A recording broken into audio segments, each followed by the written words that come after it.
नमस्कार दोस्तों, मैं advocate Vishnudhari Singh Vishnudhari Singh legal channel में आप सभी दर्शकों का स्वागत करता हूं। दोस्तों, जैसा कि आप जानते हैं, पहले मैं प्रत्येक रविवार को क्वेश्चन आंसर सीरीज के लिए वीडियो बनाया करता था। उस क्वेश्चन आंसर के वीडियो में आपके द्वारा हमारे दिए गए वीडियो में कमेंट जो पूछे जाते हैं, उनके प्रश्नों का उत्तर मैं देने का भरसक प्रयास करता था। बीच में कुछ तबीयत खराब हो जाने के चलते मैं ऐसा करना बंद कर दिया। तो आइए दोस्तों, अब नए सिरे से आपके द्वारा पूछे गए प्रश्नों का उत्तर मैं इस वीडियो के माध्यम से देने का प्रयास करूं। दोस्तों, पहला प्रश्न है सुरेश जी का। इन्होंने अपने प्रश्न में कहा कि मेरे नाम पर एक प्रॉपर्टी है जिसे मैंने खुद खरीदी है। क्या इस संपत्ति को अब मैं जीते जी अपने परिवार के किसी एक सदस्य के नाम पर हक त्याग कर सकता हूं, यानी रिलिंक्विश कर सकता हूं? उत्तर में मुझे सुरेश जी ये कहना है कि हक त्याग सिर्फ शामिलात प्रॉपर्टी में की जाती है। जो पैतृक संपत्ति है, परिवार की शामिलात प्रॉपर्टी है, उसमें बिना बंटवारा किए आपका जो शेयर है उसका हक त्याग आप पूरे परिवार के लिए कर सकते हैं। यह संपत्ति आपकी निजी संपत्ति है।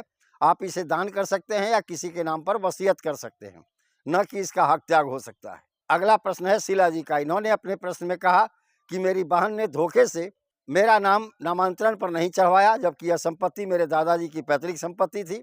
पिताजी की हम 6 पुत्रियां हैं, लेकिन मेरी बहन ने मेरा नाम न देकर के अन्य 5 पुत्रियों का नाम दाखिल खारिज के लिए पटीदार के यहाँ दिया।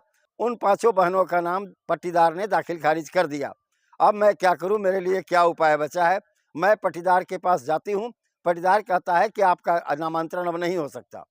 उत्तर में मुझे कहना है शीला जी, आप पट्टीदार के यहाँ से सर्टिफाई कॉपी नकल उसके आदेश का लें जो नामांतरण वाद का है, और उसके बाद उस कॉपी के साथ साथ अपना वंशावली और अपना वह प्रमाण पत्र कि आप भी उसी पिता के पुत्री हैं, उन दोनों को साथ लगा करके DCLR या जिसे आप ADM कहते हैं उसके न्यायालय में प्रस्तुत करें। वहाँ पर सभी बिंदुओं पर सुनवाई होने के बाद आपका भी नाम नामांतरण के लिए चढ़ा दिया जाएगा। मेरे पिताजी को उनके दादा से कुछ संपत्ति विरासत में मिली है। मेरे दादाजी को उनके पिताजी से कुछ संपत्ति विरासत में मिली है। क्या वह संपत्ति पैतृक कहलाएगी? और दादाजी उस संपत्ति को मेरे नाम पर गिफ्ट कर दिए हैं, क्या यह गिफ्ट वैलिड है?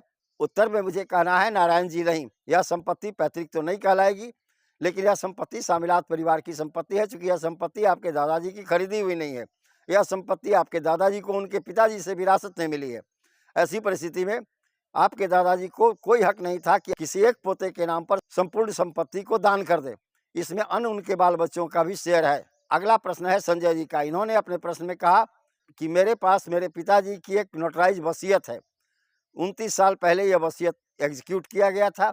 अब मैं चाहता हूं कि इसका हम रजिस्ट्रेशन करा दें, सरकार में ऐसा प्रमाण रहे, ताकि भविष्य में मेरे बाल बच्चे भी वहां से सर्टिफाई कॉपी नकल निकाल करके इसका प्रमाण कहीं भी प्रस्तुत कर सके। उत्तर में मुझे कहना है संजय जी, नहीं, चूंकि अब आपके पिताजी की मृत्यु हो गई है, इसीलिए अब उस वसीयत का रजिस्ट्री नहीं हो सकता।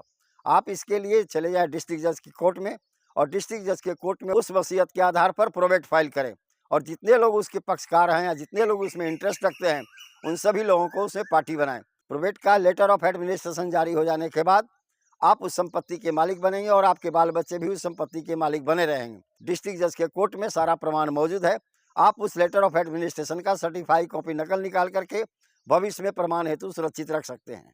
अगला प्रश्न है अशोक कुमार जी का। इन्होंने अपने प्रश्न में कहा कि सर, बंटवारे के लिए कोई समय सीमा निर्धारित है, यानी इंडियन लिमिटेशन एक्ट के अंदर में बंटवारा के लिए कोई समय सीमा दी गई है? उत्तर में मुझे कहना है अशोक जी, नहीं, बंटवारे के लिए कोई समय सीमा निर्धारित नहीं की गई है। क्योंकि बंटवारा परिवार में तब होता है जब परिवार में अनबन हो या किसी एक सदस्य के साथ पक्षपात हो, वैसी परिस्थिति में ही बंटवारा होता है। लेकिन अशोक जी, अगर परिवार का कोई सदस्य कुछ संपत्ति को उसमें से बेच देता है, वैसी परिस्थिति में आपके हिस्से से भी वह संपत्ति चली जाएगी। तो जिस दिन से वह संपत्ति बिका, उस दिन से 12 साल के अंदर में आप टाइटल पार्टीशन सूट न्यायालय में दायर करके बिके हुए संपत्ति के सेल डीड को कैंसिल भी करा सकते हैं और उसमें भी अपना हिस्सा प्राप्त कर सकते हैं। इसका प्रावधान इंडियन लिमिटेशन एक्ट का आर्टिकल 65 में किया गया है।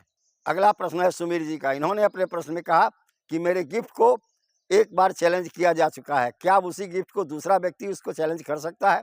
सुमीर जी, मुझे आपके प्रश्न के उत्तर में कहना है, गिफ्ट डीड में जितने भी इंटरेस्टेड पर्सन हैं, यानी जितने भी लोगों का उसमें शेयर समाहित है, वो सारे लोग उसको चैलेंज कर सकते हैं। जैसे ही एक बार कोई व्यक्ति चैलेंज किया था, उसी समय आपको चाहिए था कि जितने भी उसके पक्षकार हैं सभी लोगों को उस केस में पार्टी बना दे। अगर कोई पक्षकार छूटा रह गया तो बाद में उसका दावा मर नहीं जाता, वो बाद में भी अपना दावा क्लेम कर सकता है। तो इसे लाइक करें, सब्सक्राइब करें, अपने साथियों को शेयर करें। हाँ दोस्तों, कमेंट करना ना भूलें, ताकि भविष्य में जो भी वीडियो बने आपके भी प्रश्नों का उत्तर वीडियो के माध्यम से आपके समक्ष मैं प्रस्तुत कर सकूं। धन्यवाद। अब विशेष अगले वीडियो में।